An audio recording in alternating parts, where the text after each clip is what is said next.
नमस्कार दोस्तों, क्लॉकमी के डिजिटल लर्निंग प्लेटफॉर्म पर अपन पिछली क्लास में दोस्तों पढ़ चुके थे सेक्शन 73 के बारे में। सेक्शन 73 में हमने क्या पढ़ा था? संपत्ति के अंतरण और संविदाओं के संबंध में उपबंध, मतलब किस तरह से provisions relating to transfer of property and contracts, जो कॉन्ट्रैक्ट्स हैं और प्रॉपर्टी है उनका ट्रांसफर हम कैसे करेंगे, इसके बारे में किसमें पढ़ा था? हमने इस धारा में पढ़ा था। हमने ये भी देखा था कि जंगम और स्थावर संपत्ति क्या होती है। मूवेबल प्रॉपर्टी है, उसका हिंदी मीनिंग आप याद कर लो, जंगम है। स्थावर संपत्ति है, इसका मतलब इमूवेबल प्रॉपर्टी है। जैसे आपका कोई भवन है या कोई जमीन है तो वो क्या होगी? स्थावर संपत्ति। अपन ने पिछले प्रोविजंस में भी इसको बहुत अच्छे से देखा है। नगरपालिका भूमि व सरकारी भूमि भी इसमें शामिल है। जो प्रॉपर्टी अपन स्थानांतरित करेंगे तो उसमें हम नगरपालिका द्वारा ली हुई कोई भूमि है, कोई चारागाह के लिए या गायों के लिए या कोई हॉस्पिटल के लिए हमने भूमि ले रखी है, या फिर कोई सरकारी भूमि जहां पर हमें कॉलेज खोलना था लेकिन अब दूसरा कॉलेज दूसरी जगह खुल चुका है और उस सरकारी भूमि की अब नगरपालिका को जरूरत नहीं है। ऐसी स्थिति में हम, मतलब नगरपालिका के लोग, नगरपालिका अब क्या कर सकती है? उसको पट्टे पर दे सकती है। पट्टे का मतलब ऑन लीज, लीज पर दे सकती है। ठीक है। दूसरी चीज, विक्रय कर सकती है, उसको किसी दूसरे व्यक्ति को बेच सकती है, जो व्यक्ति उस पर पूर्ण स्वामित्व रखेगा। नियमित कर सकती है, अगर वो नियमित जमीन नहीं है तो उसका रेगुलराइजेशन कर सकती है। आवंटित कर सकती है, किसी व्यक्ति को अलॉट कर सकती है। अलॉटमेंट के रूल्स होते हैं, किस तरह से अलॉट किया जाता है, तो वो अलॉट भी की जा सकती है। ये सब कार्य करने में कौन सक्षम है? नगरपालिका। ये सब हमने पिछली क्लास में देखा। ठीक है। समस्त संविदाएं उक्त, अब ये धारा पूरी नहीं थी इसलिए मैंने करवाया, नहीं तो मैं रिपीट नहीं करता हूं। समस्त संविदाएं उक्त उपबंधों और प्रयोजनों के लिए आवश्यक हैं। समस्त संविदाएं, सारे कॉन्ट्रैक्ट्स जो उक्त उपबंधों और प्रयोजनों के लिए, जो मतलब कॉन्ट्रैक्ट्स जरूरी है उनका ट्रांसफर करना। मान लो कोई कार्य ऐसा है कि नगरपालिका अपना कार्य कर रही है लेकिन उसको पता चलता है कि ये कॉन्ट्रैक्ट अगर पीडब्ल्यूडी करवाएगा तो वो उसको बेहतर करवाएगा। जैसे मैंने आपको सीवेज का एग्जाम्पल दिया था, तो सीवेज का करवाने के लिए नगरपालिका के पास इतने रिसोर्स पर्सन नहीं है कि उसको अच्छे से करवा सके। पीडब्ल्यूडी ऐसे काम बहुत करती रहती है, इसलिए पीडब्ल्यूडी के पास में सफिशिएंट मात्रा में ऐसे लोग उपलब्ध होते हैं। इसलिए पीडब्ल्यूडी क्या करेगा? उस कॉन्ट्रैक्ट को अच्छे से एग्जीक्यूट कर पाएगा। तो नगरपालिका ऐसी स्थिति में ये कॉन्ट्रैक्ट ट्रांसफर कर देगा। किसको कर देगा? पीडब्ल्यूडी को। नगरपालिका स्थानांतरित करने में सक्षम है, मतलब नगरपालिका को ये कैपेसिटी है दोस्तों। अब अपन नया इसमें अपवाद देखते हैं। क्या है? ऐसा कोई भी पट्टा, विक्रय, नियमन, आवंटन और अंतरण, अंतरण का मतलब ट्रांसफर ऑफ प्रॉपर्टी, तो ये सब कार्य किसी प्रॉपर्टी का तब तक नगरपालिका पर बाध्य नहीं होगा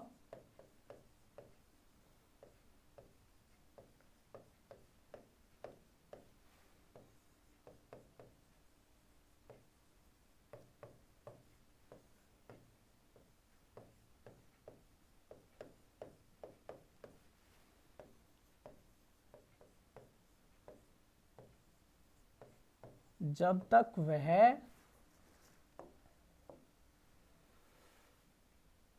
तब तक नगरपालिका पर बाध्यकारी नहीं होगा जब तक वह सभी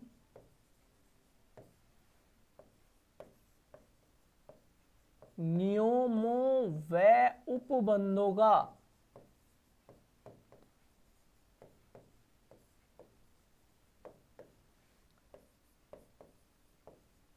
पालन करता हो। तो इसमें क्या प्रोविजंस हैं ये, इसका मतलब ये है कि मान लो कोई भूमि है और वो क्या कर दी जाती है, वो भूमि विक्रय कर दी जाती है। विक्रय कर दी जाती है इस आधार पर कि नगर पालिका को अब उसकी जरूरत नहीं है, लेकिन बाद में पता चलता है कि जो भूमि उन्होंने ली थी वो नगर पालिका के समस्त चार्जेज, पट्टा बनवाने के सारे चार्जेज इंक्लूड करे बिना ही वो भूमि बेच दी गई थी दूसरे आदमी को, जिस पर नगर पालिका को कॉलेज बनवाना था, लेकिन नगर पालिका ने पुरानी वाली रेट पे दी थी। अब नियम और उपबंध सारे अलग रह गए, इसलिए अब वो विक्रय मान्य नहीं होगा, क्योंकि इसमें सारे नियमों और उपबंधों का पालन नहीं हुआ है। अब नगर पालिका क्या कर सकती है, चाहे तो उसका पैसा वापस देकर ये जमीन अपने पास रख सकती है, या फिर उससे क्लेम कर सकती है कि आप ये पैसा और ये रूल्स रेगुलेशन फॉलो करोगे तो ही आपको ये जमीन मिलेगी। किसकी, जो मैंने आपको एग्जांपल दिया, सरकारी भूमि पर, सरकारी भूमि नगर पालिका वाली जो सरकारी भूमि है, ऐसी भूमि मान लो प्राइवेट भूमि भी हो सकती है या कैसी भी हो सकती है। अभी मैंने एग्जांपल कॉलेज के लिए भूमि नगर पालिका की खरीदी हुई है, नगर पालिका की है, वो अब क्या है, सरकारी भूमि है, राज्य सरकार ने खरीद के नगर पालिका को दी है। अब उसका पट्टा, अंतरण, नियमन, आवंटन और विक्रय, ये सब कैसे होगा, पट्टा, अंतरण, नियमन और आवंटन और विक्रय ये सब विधि मान्य नहीं होंगे।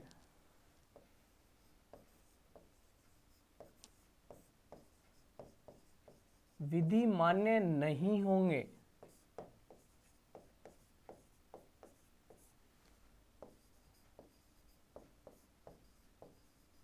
जब तक कि समस्त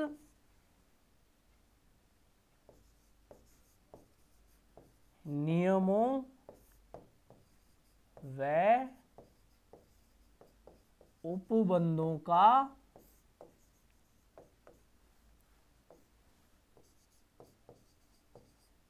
पालन नहीं हो।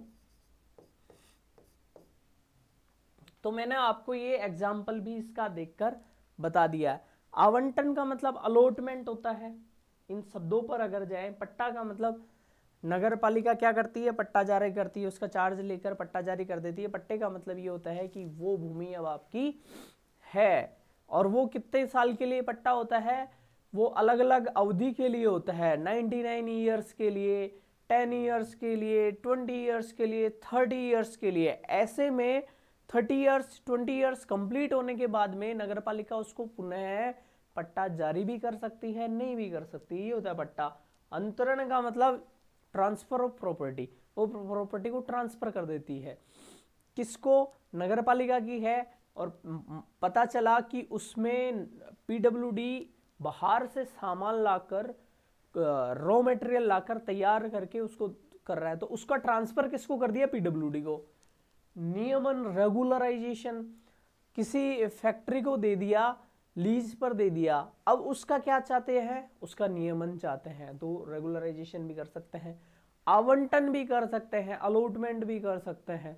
चाहे तो किसी फैक्ट्री को जो क्या करती है, नगर पालिका को सेवाएं देती है और उसकी राशि कटौती करके, या फिर नगर पालिका को जिस तरह से सेवाएं वो कंपनी देती है, कोई फैक्ट्री देती है, उस आधार पर उसको आवंटित कर दे कि अलॉट कर दिया भाई आपको 30 साल के लिए, तो वो भी हो सकता है, या फिर किसी को बेच भी सकती है। ये सब विधिमान्य नहीं होंगे जब तक वो समस्त नियमों और कानूनों का पालन नहीं करेंगे। अब यहाँ प्रश्न आपका बनने के चांस हैं क्या क्या। एक तो आपसे पूछा जा सकता है कि नगर पालिका पर बाध्यकारी कब नहीं होगा, तो आपको उत्तर में बताना होगा कि नियम और उपबंधों का पालन नहीं करता हो। जब तक वह पालन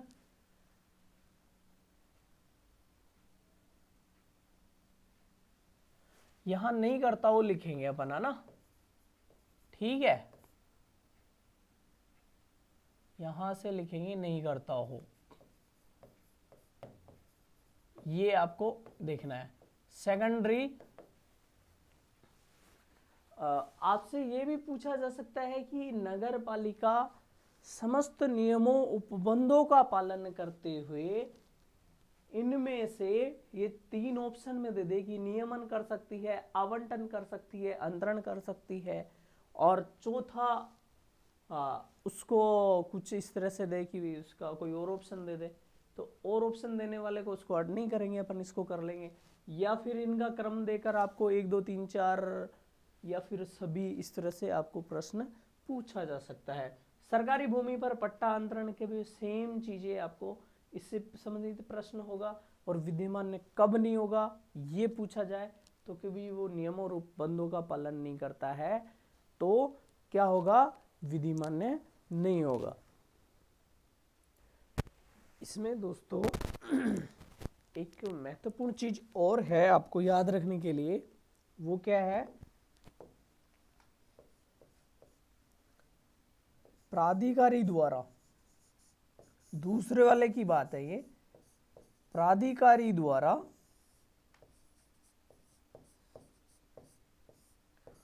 पुष्टि विहित रीति से, प्रेस्क्राइब्ड मैनर से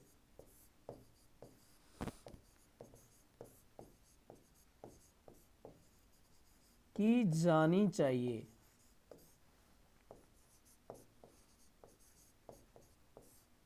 ठीक है दोस्तों, तो एक ये भी आपके लिए महत्वपूर्ण हो जाता है इसमें, ठीक है। इसमें दोस्तों आपसे यह भी प्रश्न पूछा जा सकता है कि प्राधिकारी द्वारा पुष्टि होने पर ही मतलब सरकारी भूमि का किया जाना चाहिए या बिना प्राधिकारी के भी किया जा सकता है, ये भी आपके प्रश्न बनने के चांस हैं। अब जहां कोई नगर पालिका बड़े लेवल पे क्या करती है कि आवासन भूमि का आवंटन करती है, रहने के लायक भूमि का आवंटन करती है, कॉलोनी काटती है, नगर बसाती है छोटे, जो जैसे अपन जयपुर में प्रताप नगर है, और भी बहुत सारी जगह है जहाँ पर सरकारी भूमि है तो गवर्नमेंट क्या करती है, भूमि को एक्वायर करके उसको आवासन के योग्य बनाकर उसमें रोड बनाकर उसको क्या करती है, आवंटित करती है, उसका नियमन करती है। तो ऐसी परियोजना, नगरीय परियोजनाओं के क्रियान्वयन के लिए नगरपालिका भूमि का आवंटन,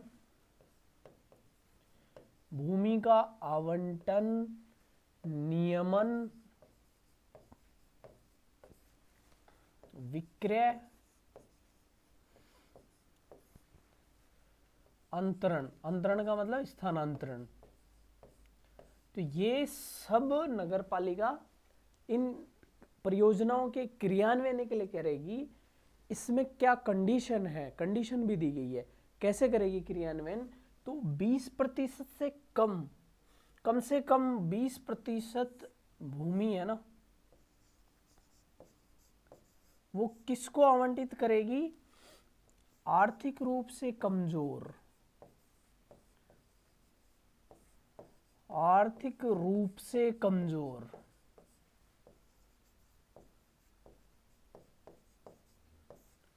व निम्न आय समूह,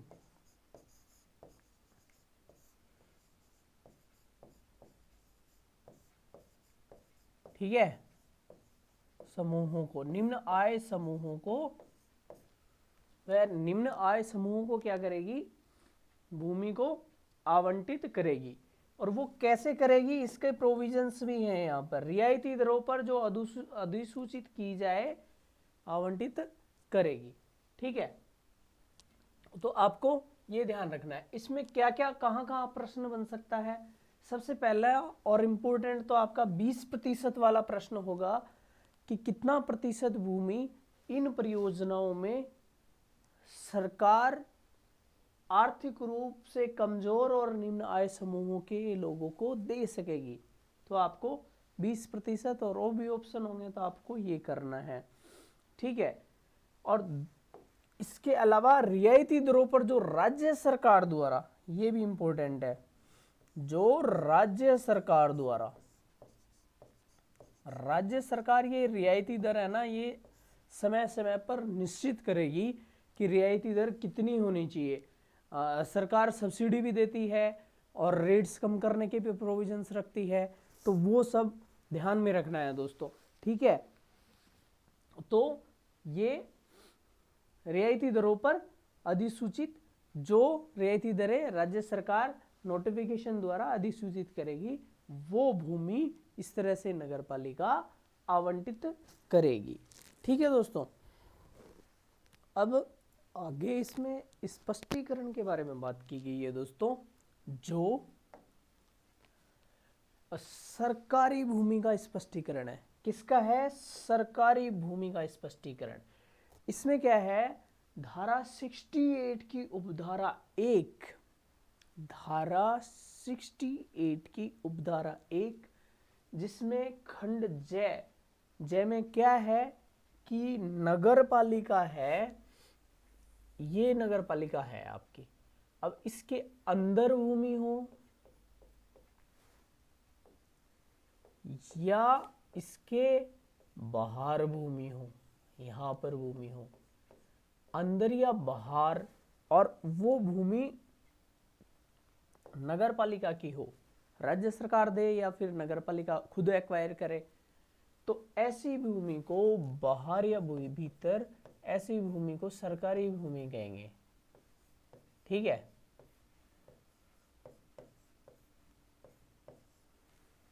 ठीक है, ऐसी भूमि को सरकारी भूमि कहेंगे।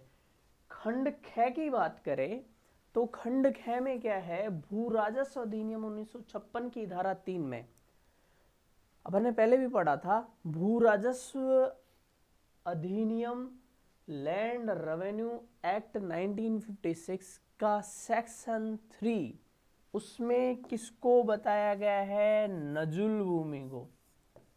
ठीक है, और ये जो नजुल भूमि है, ये नजुल भूमि क्या होगी, ये नजुल भूमि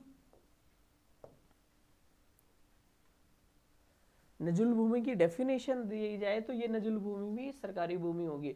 नजुल भूमि की डेफिनेशन ये है कि ब्रिटिश राज में क्या हुआ था, कोई अपोजिट रियासत थी जो उसको नहीं समर्थन करती थी गवर्नमेंट को, तो वो क्या करते थे, उस भूमि को एक्वायर कर लेते थे। अब वो भूमि गवर्नमेंट के पास में, ब्रिटिश गवर्नमेंट के पास में हो गई, या फिर कोई व्यक्ति विशेष अपोज करता था, कोई वो करता था, तो उसकी भूमि को जब्त कर लेते थे। अब उसकी भूमि संपत्ति जब्त कर लेते थे, वो भवन जब्त कर लेते थे। अब क्या है कि लंबे समय के बाद में अंग्रेज चले गए, अंग्रेजों के जाने के बाद में उस भूमि के जिनके हकदार थे, जिनके पास पट्टा था, उन्होंने तो ले लिया, लेकिन कुछ लोग दूसरी जगह शिफ्ट हो गए या कुछ कारण से वो अपनी जमीन छोड़ दी, अब उसका मालिकाना हक नहीं है उनका, तो वो बची हुई जमीन क्या कहलाती है, नजुल भूमि। ठीक है, नजुल भूमि भी वो क्या होगी, सरकारी भूमि कहलाएगी। ठीक है, अब राज्य सरकार द्वारा नगरपालिका को व्ययाधीन मतलब नगरपालिका को दी गई भूमि है, व्ययाधीन भूमि भी सरकारी भूमि है। ठीक है, मतलब राज्य सरकार एक्वायर करके दे कि भाई आप यहां पर कॉलेज बनाओ। होता क्या है कि राज्य सरकार कैसे करती है, विधायक अपने एजेंडे में डाल देता है कि हम लोग यहाँ पर क्या बनाएंगे, कॉलेज बनाएंगे। अब नगर पालिका के क्षेत्र में कॉलेज बनाने के लिए वो भूमि किसको दे देते हैं, एक्वायर करके राज्य सरकार नगर पालिका को दे देती है। अब नगर पालिका को कई बार ऐसा भी होता है कि वो भूमि उस पर्पज के लिए काम ना कर नगर पालिका की शक्तियां उस पर एक्वायर होने के बाद में नगर पालिका की शक्तियां होती है, क्योंकि सपोज करो कॉलेज बनाने के लिए दे दिया और कॉलेज के काम नहीं आई, तो अब नगर पालिका अपने हिसाब से उसको डिस्पोजल कर सकती है। ठीक है, तो ये सरकारी भूमि भी हो गई। 3 तरह का हो गया। पहला हमने देखा धारा 68 की उपधारा 1 में, जिसमें नगर पालिका के भीतर या बाहर कोई भूमि है तो वो नगर पालिका में निहित है, तो वो क्या कहलाएगी, सरकारी भूमि। दूसरा हमने देखा भू राजस्व अधिनियम 1956 की धारा 3 में जो नजुल भूमि को डिफाइन किया गया है, वो नजुल भूमि भी क्या है, सरकारी भूमि। नजुल भूमि की परिभाषा मैंने बता दी आपको। ठीक है, अंग्रेजों द्वारा दी गई थी, लेकिन अब उसका कोई हकदार नहीं है, तो वो भूमि क्या कहलाती है, सरकारी भूमि, नजुल भूमि कहलाती है। राज्य सरकार कोई भूमि अवाप्त करके या एक्वायर करके खरीद कर नगर पालिका को देती है, तो उसमें शक्तियां खर्च करने के लिए, डिस्पोज करने के लिए, कि आप उसको अपने हिसाब से यूज करो, तो वो भी क्या कहलाती है दोस्तों, सरकारी भूमि कहलाती है। ठीक है, इसमें आगे देखते हैं दोस्तों। आगे है स्पष्टीकरण वाले में आगे का पार्ट क्या है, राज्य सरकार या निमित्त प्राधिकारी सरकारी भूमि को किसी प्रस्ताव की शुद्धता, वैधता, औचित्य की जांच हेतु क्या करवा सकता है, अभिलेख मंगवा सकता है। अभिलेख का मतलब रिकॉर्ड्स, जो पट्टे पे दी है जमीन वो विक्रय करने हेतु, आवंटन करने हेतु, नियमित करने हेतु,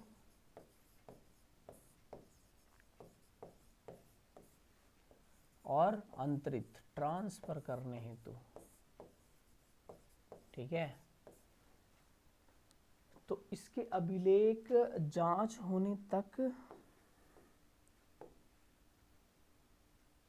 उसकी कार्रवाई स्थगित रहेगी,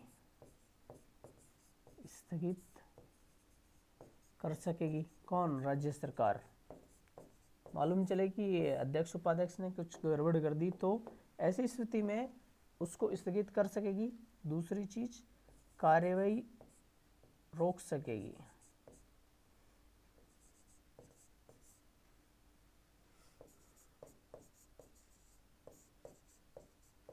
ठीक है,